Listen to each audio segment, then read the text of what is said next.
There are family secrets that should die with us, but there are others that need to be told so they never happen again. And mine is the kind that burns your soul until it comes out through your lips. Imagine being trapped by your 15 brothers and paralyzed, not knowing what to do. Good afternoon, my dears. My name is Mary Cooper, but everyone here calls me Grandma Mary or Grandma Mary. I'm 78 years old, born in February 1946 in a small town you've probably never heard of, Pine Creek, deep in rural Alabama, where the sun cracked the earth and families hid behind tall gates and even taller silences. I was born in a time when women had no voice, children had no rights, and patriarchs ruled like kings over their little empires. My story is about one of those families that from the outside seemed blessed by God, but inside held secrets that still wake me up in the middle of the night in a cold sweat. Folks, tell me in the comments what corner of America you're watching this old woman tell her memories from, and also tell me your name so I know who you are. And if you're enjoying this, don't forget to like this video and subscribe. You don't know how it warms my heart and gives me strength to share these memories with you. I'm the daughter of Joseph Cooper, a man known in town as a prosperous farmer, owner of land as far as the eye could see, and a large family that was the envy of many.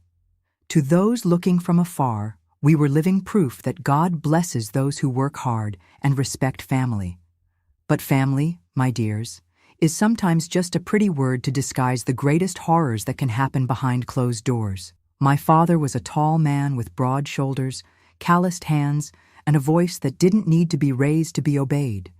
He had those small, piercing eyes that seemed to see through people, discovering lies before they were even told. He always wore cotton shirts, a leather hat, and boots that made noise on the cement floor of the big house, announcing his presence before he even appeared. Joseph Cooper wasn't just my father. He was the absolute patriarch of a family that had grown in a very particular way. Besides me, the only girl, 15 boys and young men lived on our property whom he called my sons, although not all were actually his biological sons. It had started when I was still very small. My father had a very personal philosophy about family and responsibility. When one of his brothers went through difficulties, when a cousin became an orphan, when a distant relative had nowhere to leave their male children, Daddy would open the doors of our house. Family helps family, he would say, and a man who respects himself doesn't let his own blood suffer. So, over the years, our house filled with boys. There were my 3 legitimate brothers, John, Peter, and Michael, who were children from my father's first marriage. There were the 5 sons he had with my mother after me, Anthony, Frank, Joseph Jr., Manuel, and Severino. And there were the 7 cousins who came to live with us at different times, sons of uncles who died, relatives who emigrated, families that fell apart for reasons no one properly explained to a little girl. Our house was immense, built in the style of old plantation homes, with 3 different wings connected by long corridors and porches that went completely around the building. The main wing was where my father and mother's rooms were, along with the living room, dining room, and the large kitchen where Miss Connie, our cook, prepared food for almost 20 people every day. In the east wing were the rooms of the older boys, each room accommodating 2 or 3 of them, where the men's conversations happened, the secrets I couldn't know, the decisions that were made far from female ears. In the west wing were the younger boys, always supervised by the older ones, in a rigid hierarchy that Daddy had established from day one. And me? I had my own room in the main wing, very close to my parents' room, as was proper for the only girl in the house. A room with a white-painted iron bed, a hardwood wardrobe that had belonged to my grandmother, and a window that looked out onto the inner courtyard where the chickens scratched and where I spent afternoons embroidering or helping Mama with household chores. Mama's name was Rose Cooper, a small, delicate woman who had come from Georgia to marry Daddy when I was only 2 years old. She was my stepmother, but never made any difference between me and the children she had later. Rose was a woman of few words, always busy with something, tending the garden, supervising the cleaning of the house, organizing meals, sewing clothes for that crowd of men who lived with us. She had small but strong hands, always smelling of soap and lavender water, and a loving way of smoothing my hair when I came near her on quiet afternoons. Mama Rose never talked about the past. never told me what her life was like before she came to our farm. It was as if she had been born on the day she married Daddy, and everything that came before no longer mattered. The routine of our house was like a Swiss clock. Everything worked on the right schedule.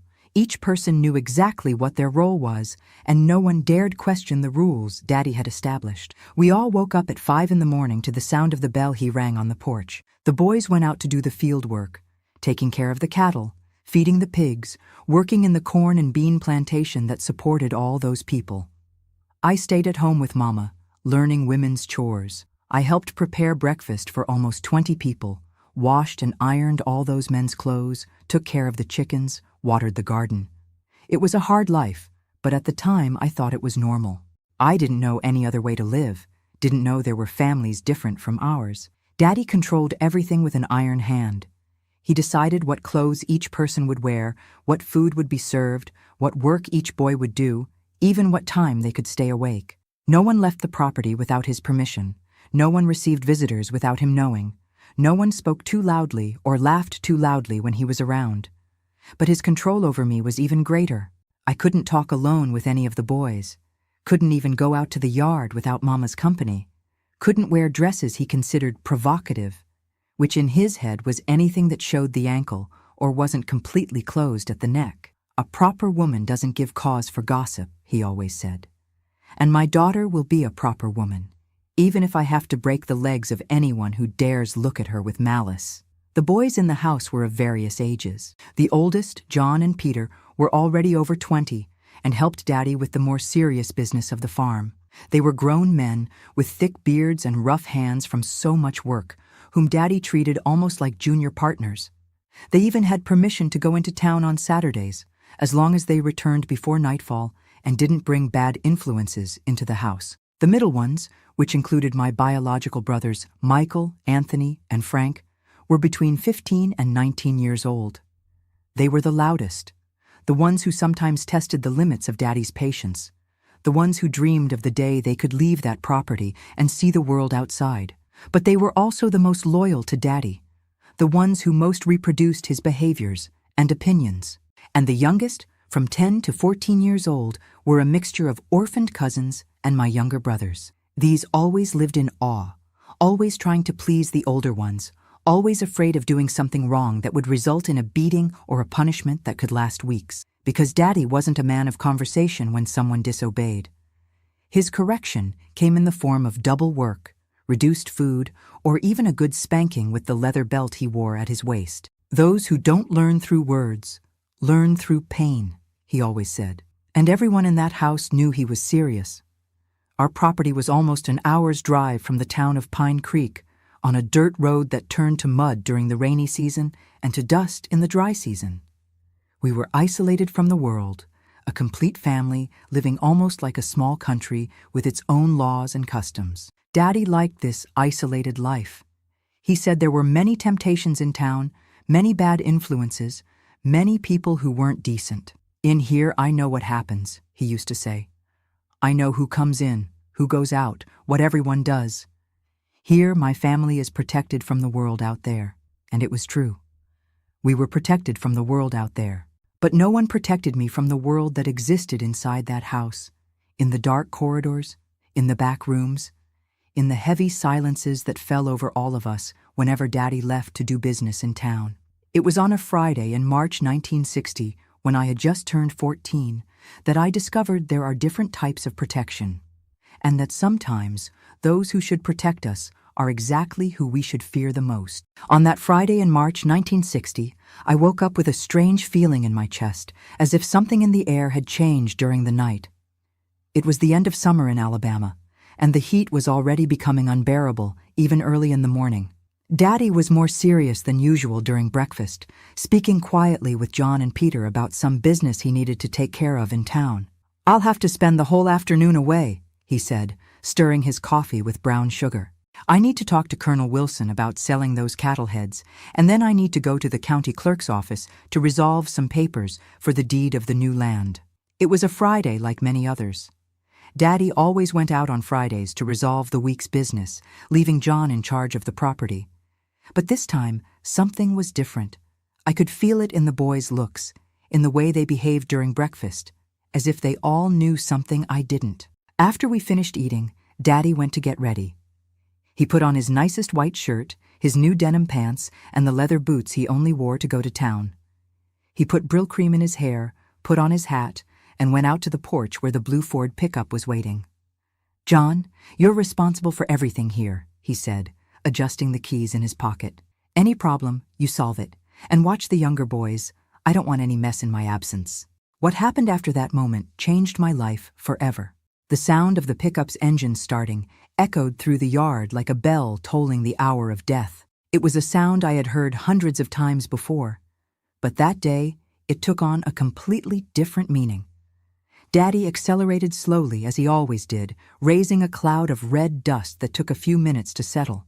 We all stood still on the porch, watching the pickup disappear around the bend in the road. And then I realized how the silence that descended over the house was different from the normal silence. It was a heavy, loaded silence, as if the air had become denser.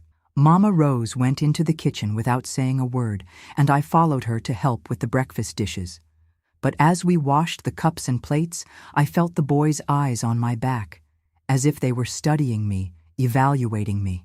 "Mama, can I go to the yard to take care of the chickens?" I asked when we finished with the dishes.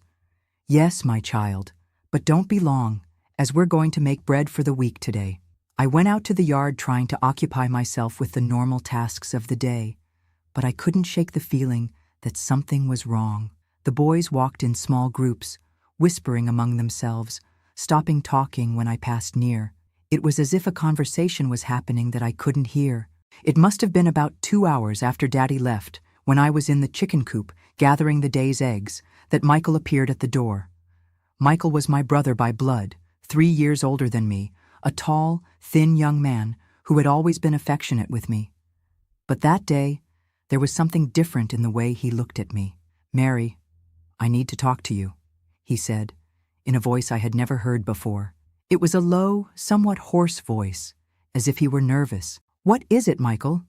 Did something happen? Come with me.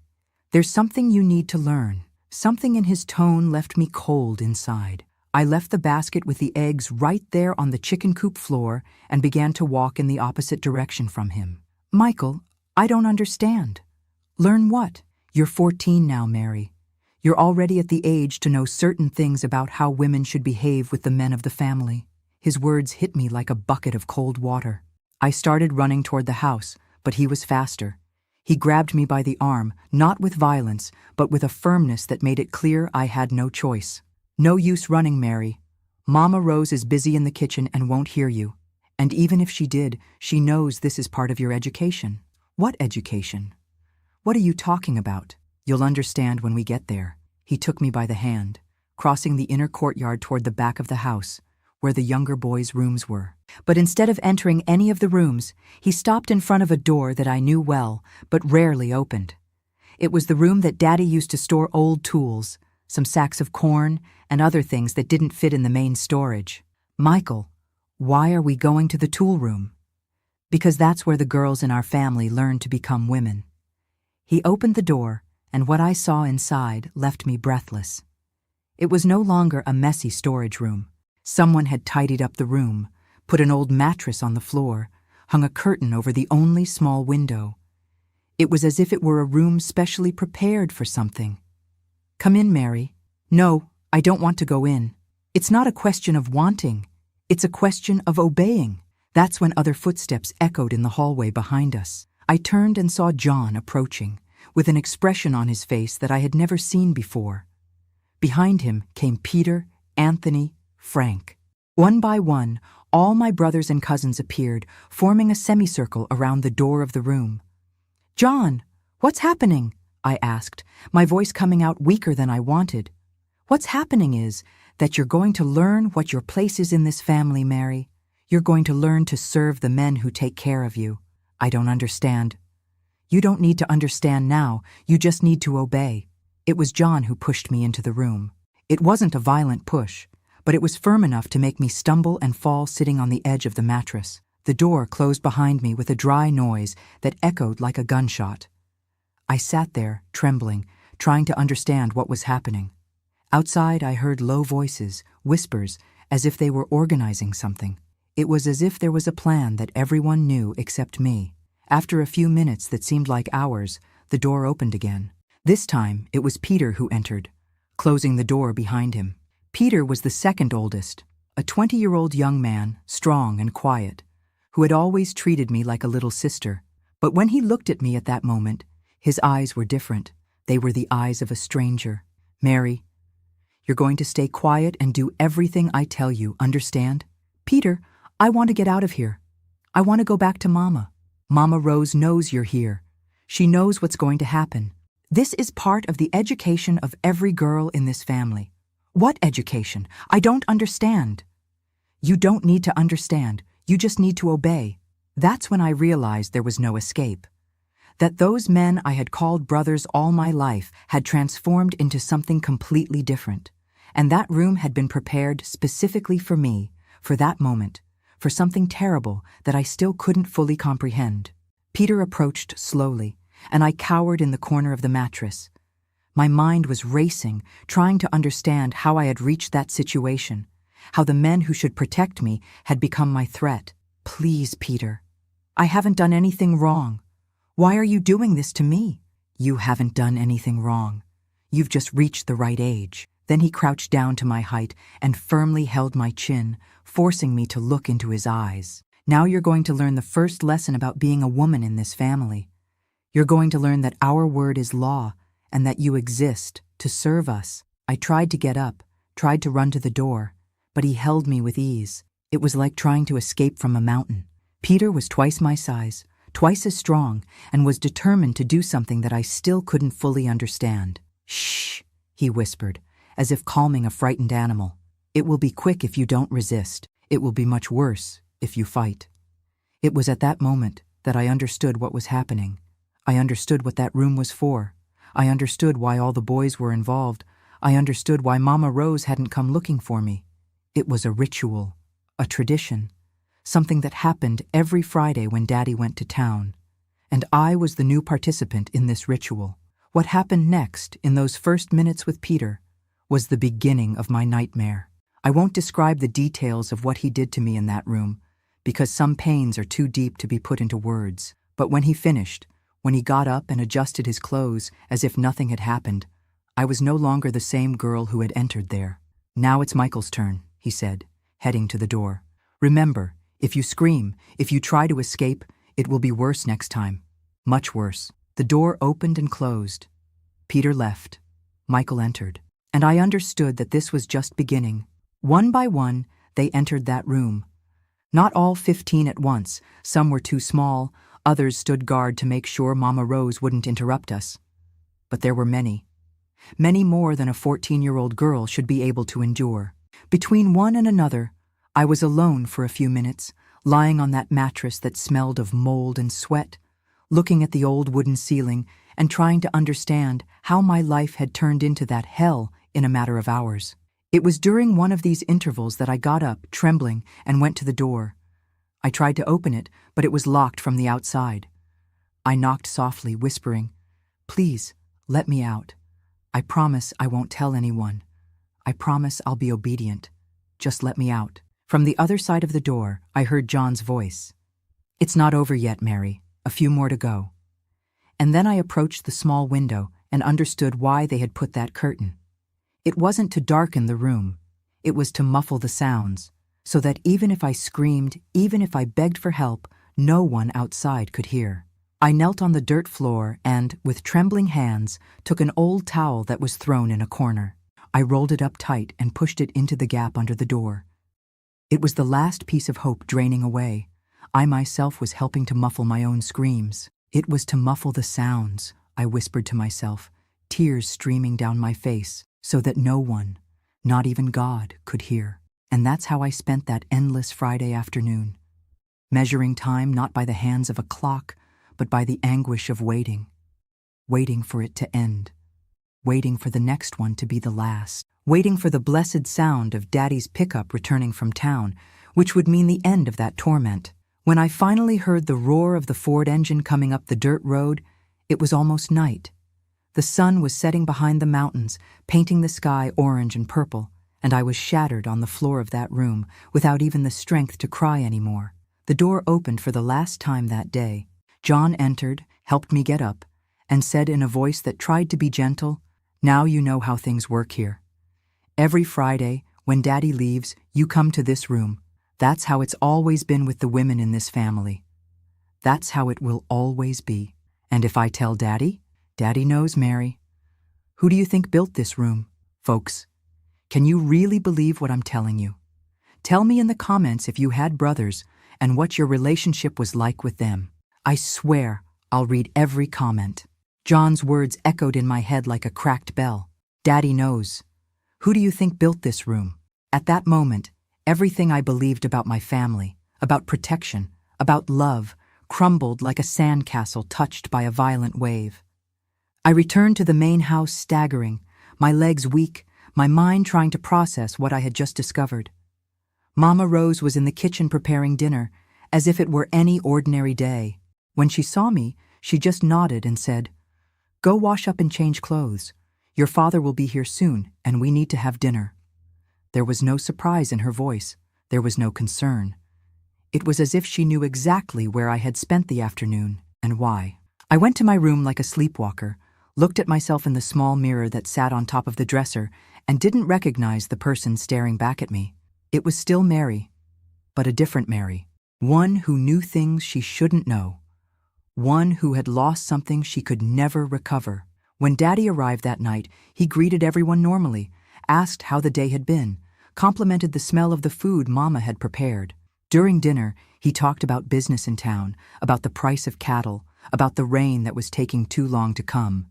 It was a normal conversation in a normal family. Except that nothing was normal for me anymore. I tried to eat, but the food wouldn't go down.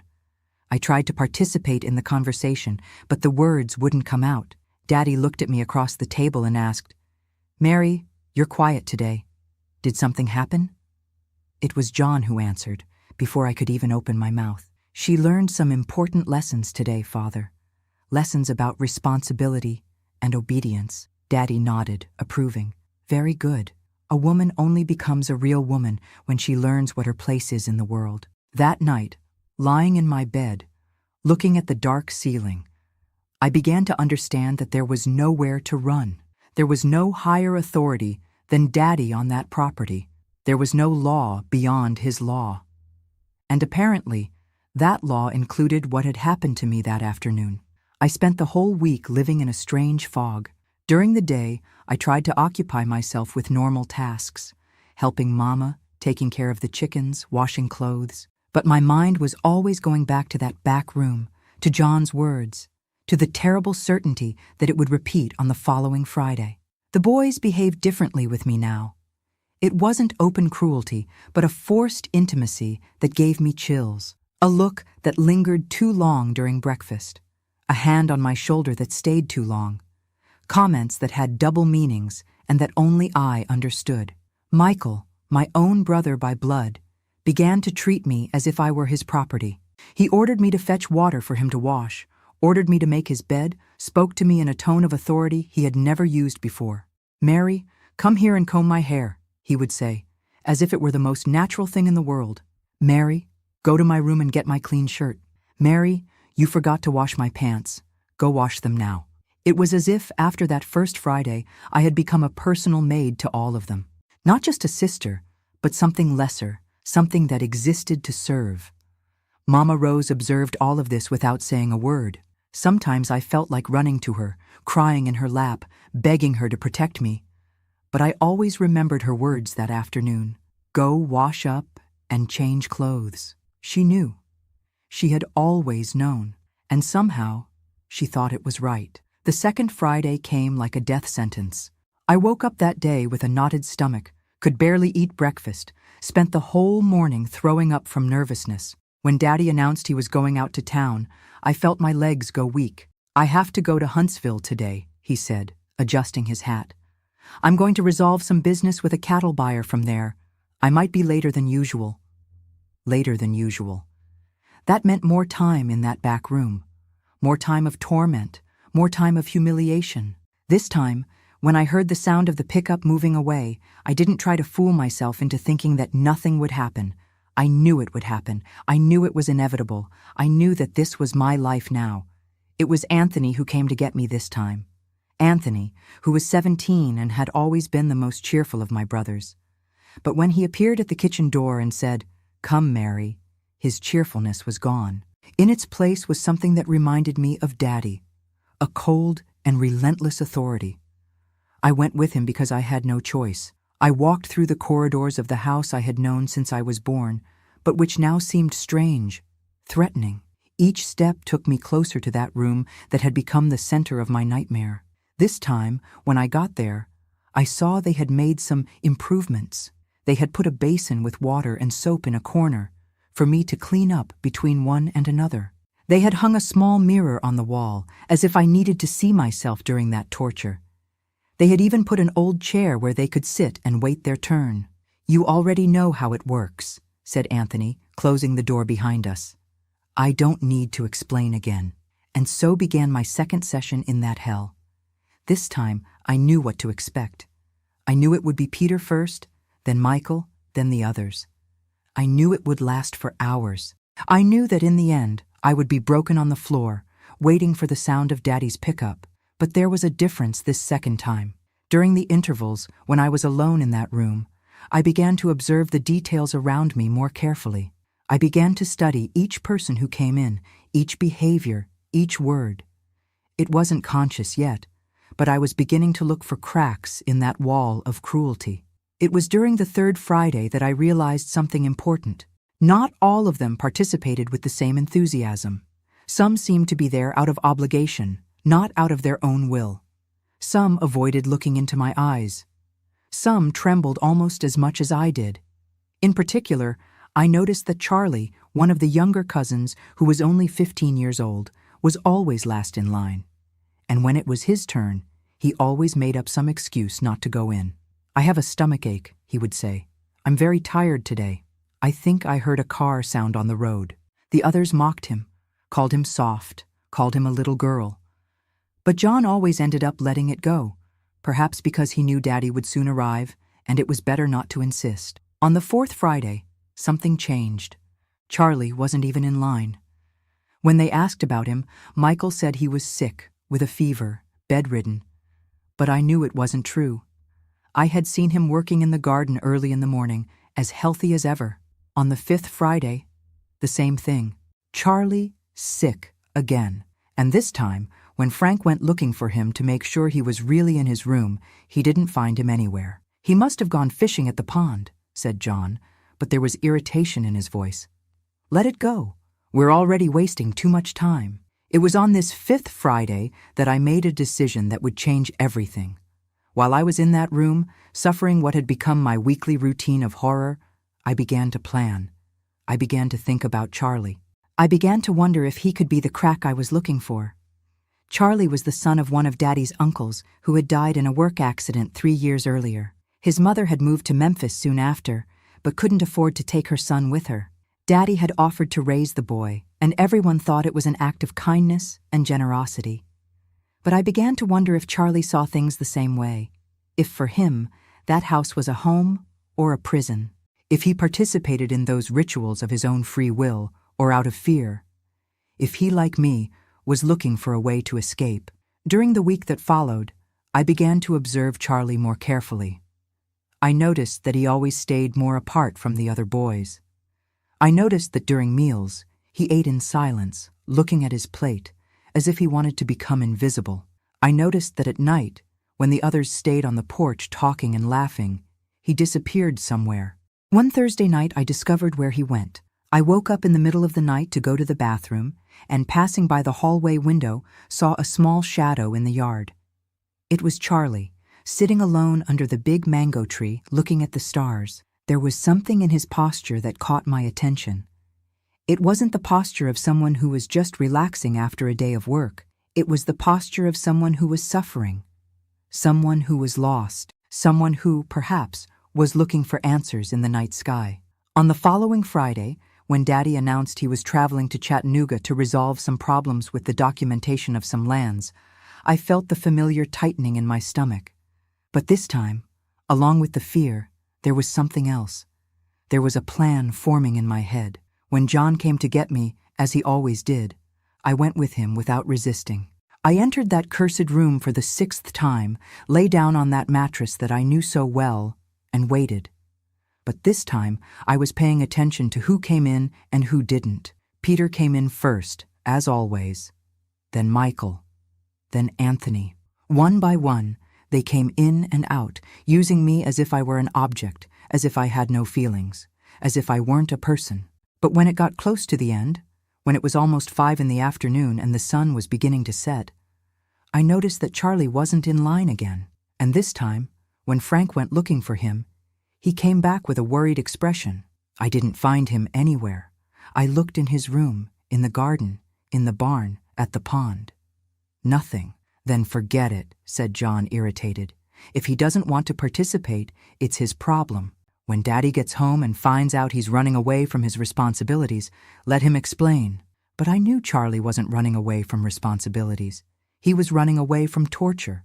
And at that moment, looking at the ceiling of that room where everything bad that had happened in my life had begun, I was sure I had found my crack. Charlie was like me. Charlie was suffering. And maybe, just maybe, he would be willing to help me break that cycle of horror that had become our life. In the week that followed, my life turned into a careful strategy of observation. I knew I needed to approach Charlie somehow, but I also knew I couldn't be obvious. Any wrong move, any suspicious conversation, and John or one of the others might suspect and make everything even worse for me. During the days, I continued with my normal obligations, helping Mama Rose in the kitchen, taking care of the chickens, washing clothes. But now each task had a dual purpose. When I went to fetch firewood in the backyard, I looked for Charlie. When I hung clothes on the clothesline, I kept an eye on his movements.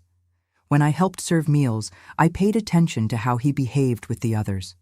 What I discovered was revealing. Charlie was treated by the other boys as a pariah. It wasn't open cruelty, but a kind of subtle contempt that I began to recognize.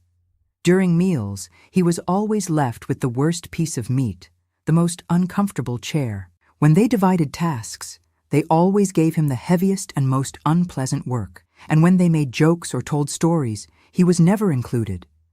It was as if he was tolerated there, but not accepted, as if his presence was an obligation, not a pleasure.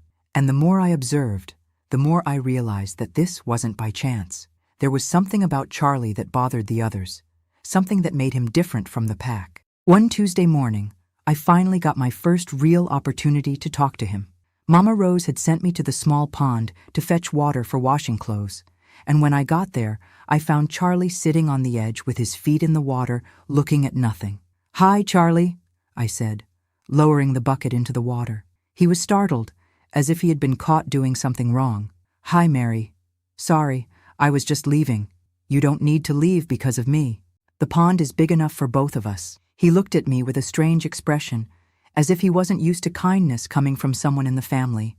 We stayed silent for a few minutes, me slowly filling the bucket to buy time, him moving his fingers in the water. "Charlie," I finally said, "can I ask you a question?" "Sure." "Do you like living here?" The question caught him off guard. He looked at me with wide eyes, as if I had asked something dangerous. "Why are you asking that?" "Just curious. It must be hard being away from your mother, isn't it?" It was as if I had touched an open wound. I saw tears forming in his eyes, and he tried to hide them by looking away. "Sometimes I dream that she comes to get me," he whispered, "but I know it will never happen. She doesn't even have money for the bus ticket. And if you could leave here, would you leave?" He looked me directly in the eyes for the first time. "Why are you asking these things, Mary? If someone hears, no one will hear. It's just between the two of us." Charlie was silent for a long time, as if thinking about whether he could trust me. Finally, his voice came out very softly, almost a whisper. "I would run away. I would leave today if I could." "Why?" "You know why." And it was at that moment that I understood that he knew about the back room. He knew about Fridays. He knew about the horror I lived through every week. And more importantly, he didn't want to be a part of it. "Charlie," I said, my voice trembling with nervousness, have you ever participated in Things that happen when Daddy travels? He turned red as a beet and shook his head vigorously. John wants me to participate. Says it's part of being a man in this family. But I can't. It's not right, Mary. It's not right what they do to you. I felt a wave of relief so great that I almost collapsed right there on the edge of the pond. I had found someone who saw the situation the same way I did. Someone who knew it was wrong. Someone who, maybe, could help me. And what do you do when they tell you to go there? I hide. I pretend I'm sick. I disappear into the woods. Anything not to have to do that to you. And they don't get angry? They do. John said if I keep refusing, he'll tell your father I'm weak, useless. He said your father might send me away. And are you afraid of being sent away? I am, and I'm not. I'm afraid because I don't know where to go. But also, sometimes I think it would be better to be anywhere that wasn't here. I finished filling the bucket, but didn't get up to leave. I knew that conversation was too important to be interrupted. Charlie, if I tell you something, do you promise not to tell anyone? I promise. I'm thinking of a way to get out of this situation, but I can't do it alone. I need someone to help me. He looked at me with a mixture of hope and fear. What kind of help? I don't know exactly yet, but I know it needs to be someone from inside the family, someone who knows the scheme, someone they trust, and at the same time, someone who doesn't agree with what's happening. You're talking about me? I am. Charlie was silent for a long time, nervously fidgeting with his hands. I could see that he was struggling with himself, weighing the risks, trying to decide if he could trust me. If they find out we talked about this, he finally said, they won't find out. We'll be careful. And what do you want me to do? For now, nothing. I just want to know if I can count on you when the time comes. If when I have a plan, you'll help me execute it. And what would this plan be? I don't know yet. But it has to be something that exposes what they're doing. Something that forces Daddy to stop this. Your father knows what happens, Mary. He's the one who ordered that room to be built. I know. But one thing is for him to know and allow it in secret. Another thing is for it to become public, for other people in town to find out. Daddy cares a lot about his reputation. Charlie nodded slowly. It's true. He would be furious if anyone from outside knew. So will you help me? He took a deep breath, as if he were making the most important decision of his life. I will. I can't stand living like this anymore. I can't stand knowing that you're suffering and I'm not doing anything to help. I lifted the heavy bucket of water and began to walk back to the house. But before I left the pond, I turned to him one last time. Charlie, from now on, we'll have to pretend we're just normal cousins. We can't give any sign that we're allies. Agreed? Agreed. But how will we communicate? Leave it to me. I'll think of a way. In the days that followed, Charlie and I developed a discreet communication system. When I wanted to talk to him, I would leave a small stone on the kitchen windowsill. When he saw the stone, he knew he should meet me at the pond after dinner. When he wanted to talk to me, he would tie a blade of grass on the chicken coop fence. It was risky, but it worked. During these secret conversations, we began to develop a plan. At first, they were just vague ideas, thoughts about how we could expose what was happening. But gradually, the ideas became more concrete, more viable. The inspiration came on a Thursday night when Daddy came home with some news. He had bought a small tape recorder, the kind that worked with batteries to use in his business. He wanted to record the important conversations he had in town, so he wouldn't forget the details later. It's modern technology coming to the country, he said, proudly showing the little device to the whole family. With this here, I won't miss any important detail of my negotiations. When I saw that recorder, I immediately knew what our plan would be.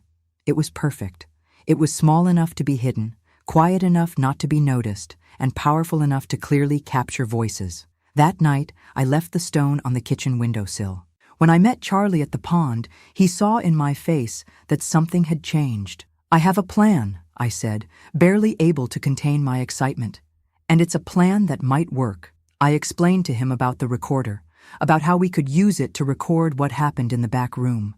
If we could get a clear recording of the voices, the orders, the sounds, we would have irrefutable proof of what was happening. And after we have the recording, he asked, then you deliver it to Daddy. Say you discovered it by accident. that you were passing by the room and heard.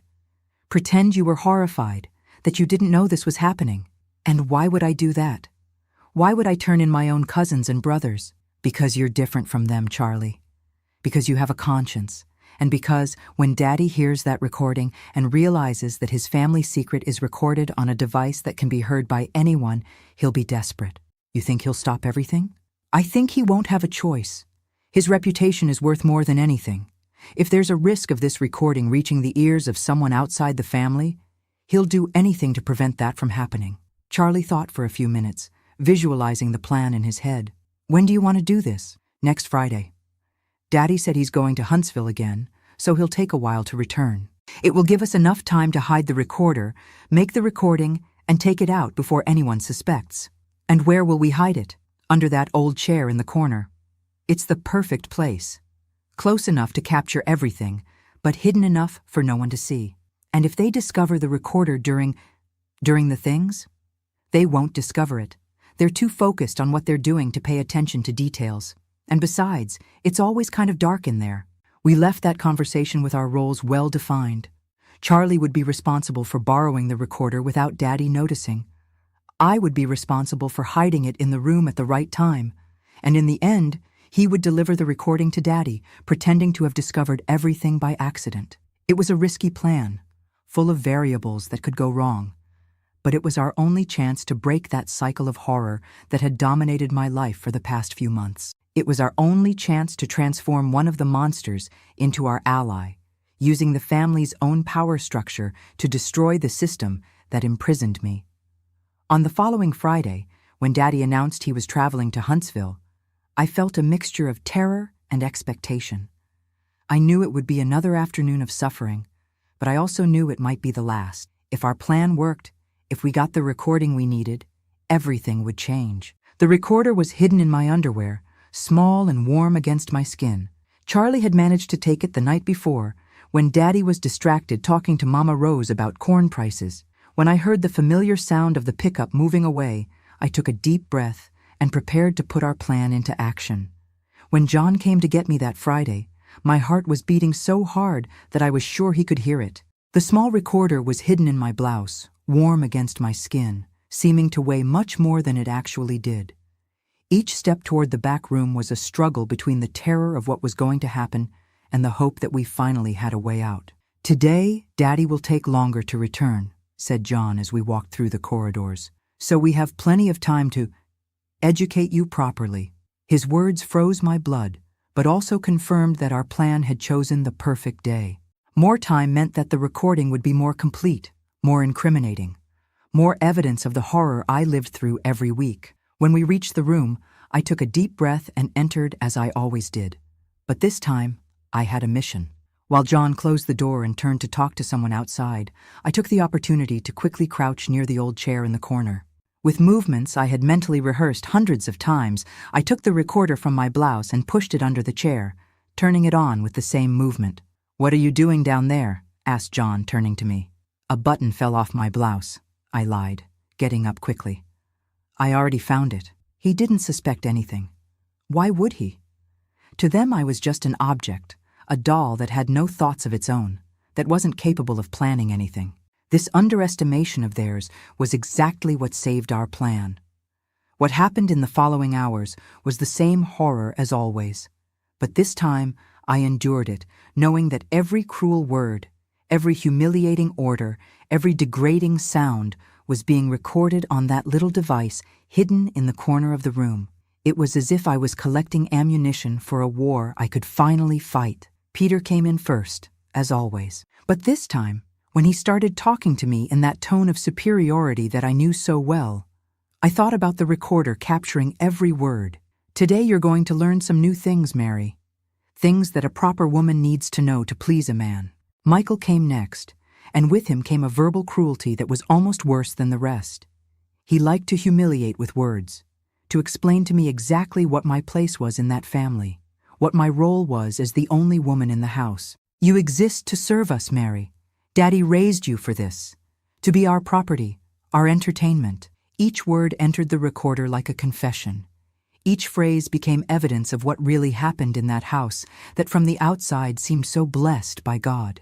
One by one, they came in and out. Anthony, Frank, Joseph Jr., Severino, some of the older cousins, each one leaving their mark of cruelty recorded on that device they didn't even dream existed. The hardest was when it was Manuel's turn, my youngest brother by blood, who was only 16. Seeing someone I had helped raise, someone I had taken care of when he was little, treating me as if I were less than human, was a pain that cut deeper than any physical wound. "I'm sorry, Mary," he whispered when he came in.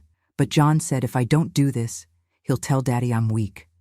And you know what Daddy does to those he thinks are weak." It was the first time someone had apologized. It was the first time someone showed they knew it was wrong.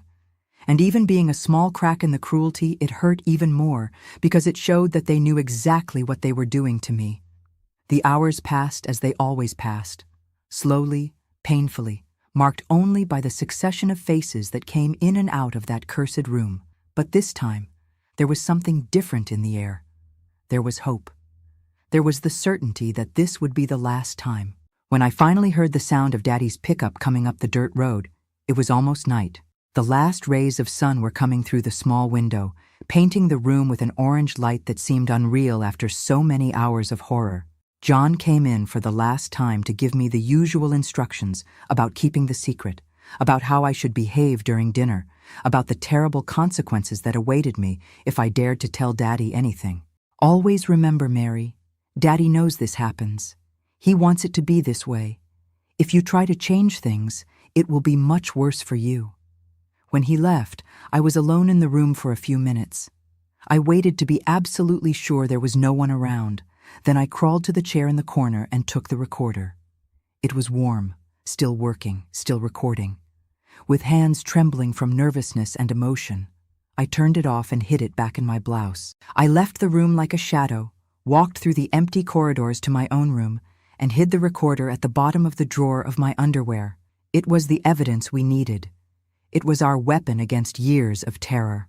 That night, during dinner, I played the usual role. Quiet girl, submissive, who had spent a peaceful afternoon helping Mama Rose with household chores. Daddy told about the business in Huntsville, about the people he had met, about the cattle prices that were better than expected. It was a productive day, he said, cutting the piece of roast meat that Mama had prepared. I resolved some important business, made some new contacts. Our family is prospering, thank God.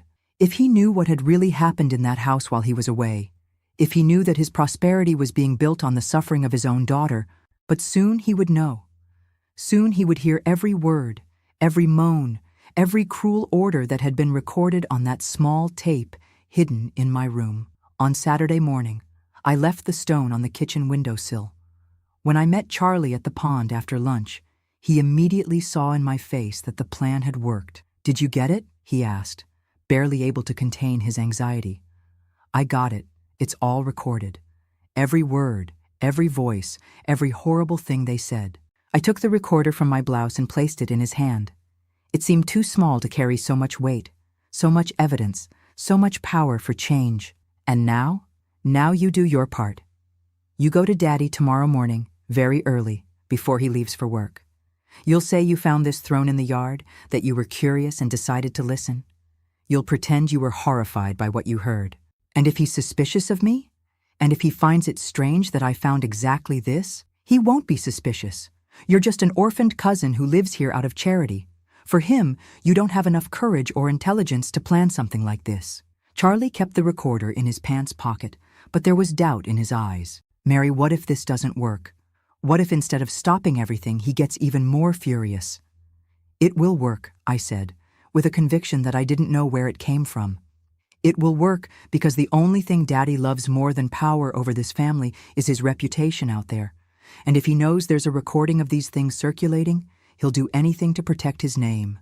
And after I deliver this to him, what will happen to me? You'll be the hero of the story. You'll be the brave boy who discovered a terrible thing and had the courage to tell the authority of the family. Daddy will see you with different eyes. And you? What will happen to you?" That was the question I didn't want to ask myself. I didn't know what Daddy would do to me when he discovered that I had orchestrated that plan. I didn't know if he would see me as a victim or as a traitor, but I knew that anything would be better than continuing to live that hell every Friday.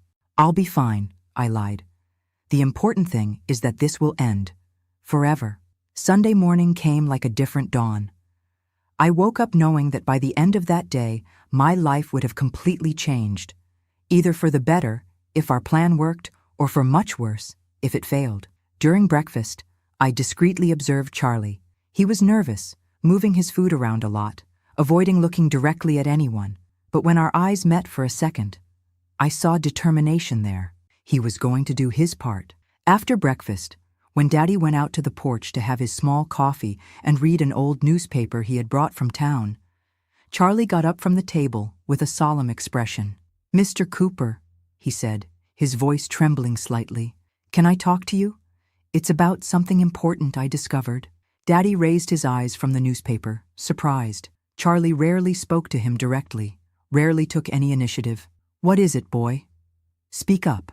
"It's better if we talk in private, sir. It's a serious matter." Daddy closed the newspaper and looked at Charlie more carefully. There was something in the boy's tone that had aroused his curiosity. "Then come inside.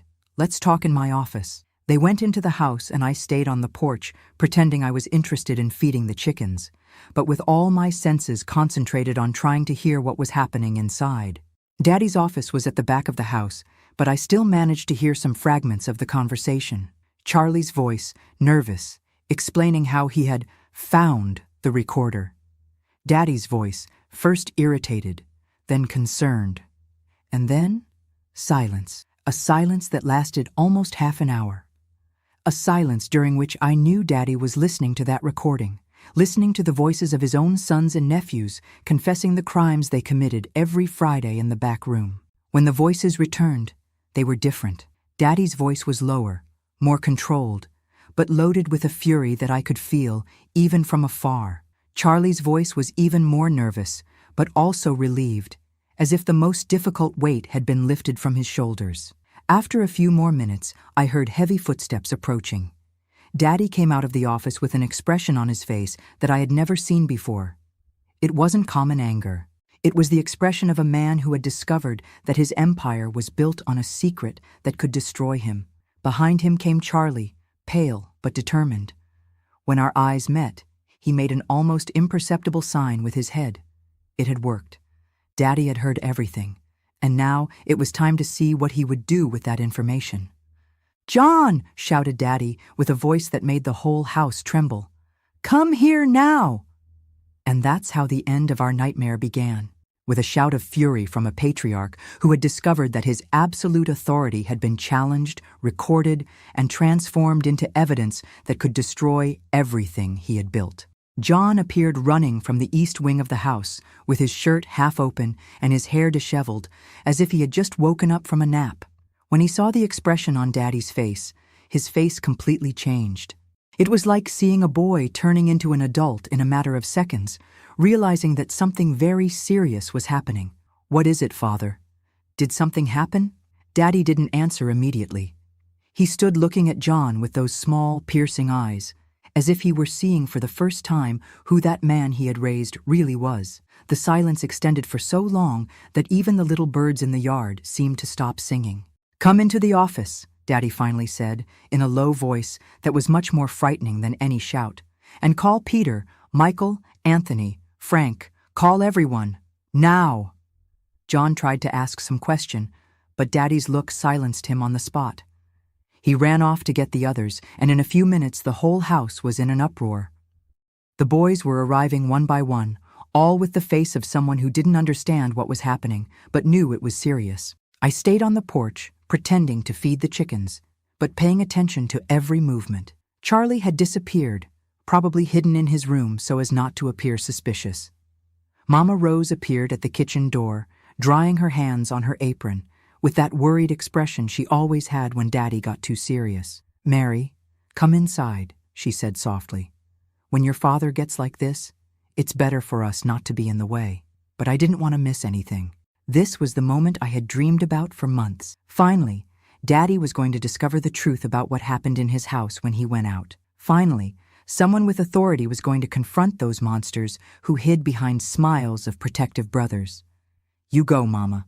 I'll be right there." She looked at me strangely, but went into the house. Mama Rose always knew how to stay out of men's business, even when that business involved her daughter. From the office, voices began to come. First low, then louder. I couldn't understand the words, but the tone was getting more and more tense. Daddy talked for long periods, and then came short, nervous answers from the boys. Suddenly, I heard a dry noise, as if someone had hit their hand hard on the table. Then, the loudest shout I had ever heard Daddy give in my entire life. "Liars! All of you! Liars and scoundrels!"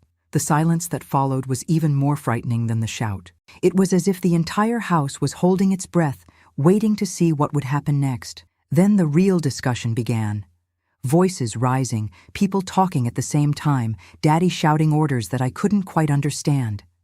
I heard my name being mentioned several times, always followed by curse words and accusations that made me understand that they knew they had been discovered. The office door opened with such force that it hit the wall. John came out first, with a red face and frightened eyes. Behind him came Peter and Michael, also with faces of men who had just received the beating of their lives. Not physical, but with words that cut deeper than any belt. Daddy appeared at the office door holding the recorder in his hand as if it were a weapon. His voice echoed through the entire house. "Now you're going to learn what happens when someone dishonors the name of this family." What happened next was something I had never seen before. Daddy, the man who had always controlled everything with calm and quiet authority, completely lost control. But it wasn't a casual loss of control. It was a calculated, planned, devastating fury. He called all the boys to the central courtyard of the house. One by one they appeared, all 15, including Charlie, who came out of his room trying to appear confused about what was happening. Mama Rose and I stayed on the porch, observing from afar, but Daddy made sure we were present. "Mary, come here," he said, pointing to a place beside him. "You're going to watch this." When I approached, I saw that Daddy was trembling, not from fear, but from an anger so deep that it was making his body vibrate like a guitar string. He raised the recorder for everyone to see. "You know what's in here?" he asked, his voice coming out low but sharp as a razor. "It has your voices. It has every dirty word that came out of your mouths. It has the proof that my own sons turned into animals without my permission." John tried to say something, but Daddy cut him off with a look that could kill. "Shut up! You'll speak when I tell you to!" Daddy began to walk back and forth in front of those men, like a general inspecting soldiers who had committed treason. Each step of his echoed on the cement floor like a death sentence. "You thought I was an idiot?" he asked. "You thought you could do whatever you wanted in my house, with my daughter, behind my back, and that I would never find out?" "Father, we can explain," Michael tried. "Explain what?"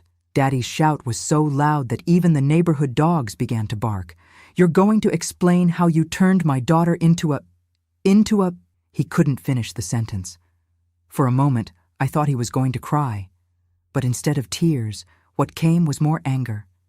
"You dishonored this family," he said, now speaking low again, which was even more frightening. "You dishonored my name. You dishonored the name of your ancestors. And worst of all, you did this hidden from me, as if you were filthy criminals." It was then that I understood what the real issue was for Daddy. It wasn't what they had done to me. It was the fact that they had done it without his permission.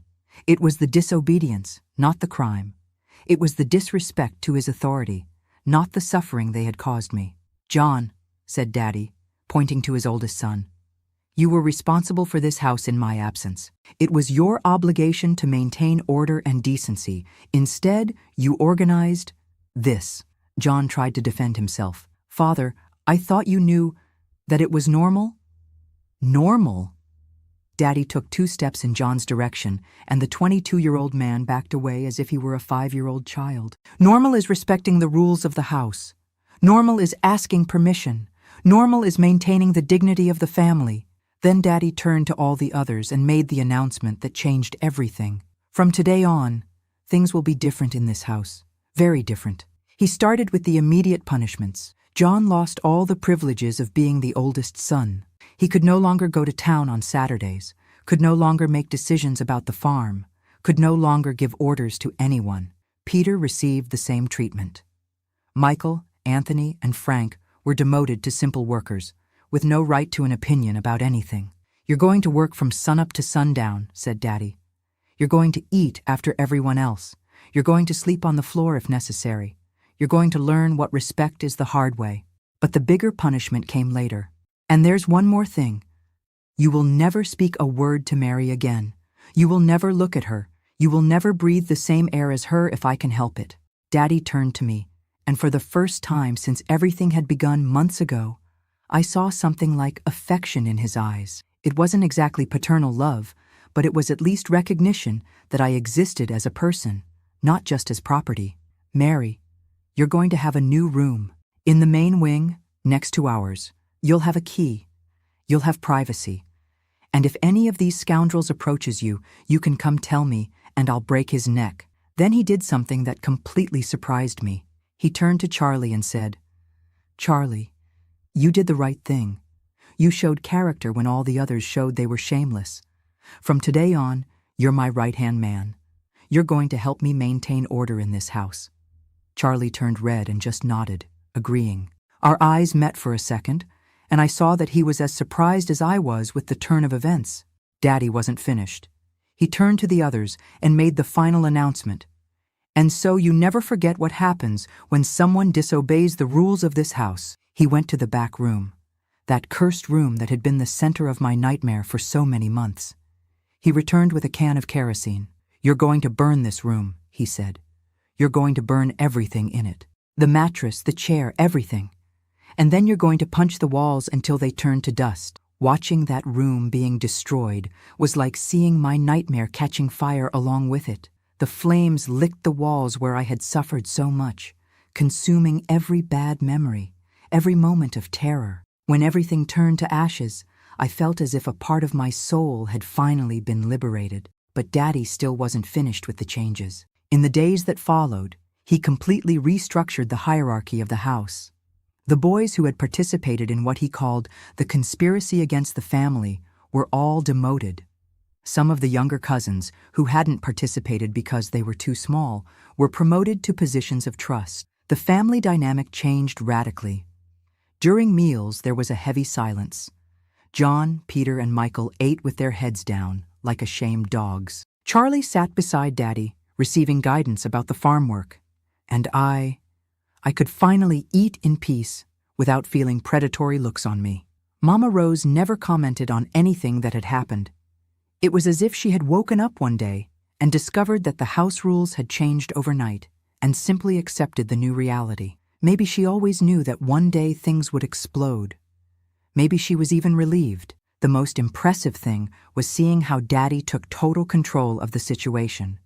He didn't just punish the guilty, he rebuilt the entire family system in a way that something like this could never happen again.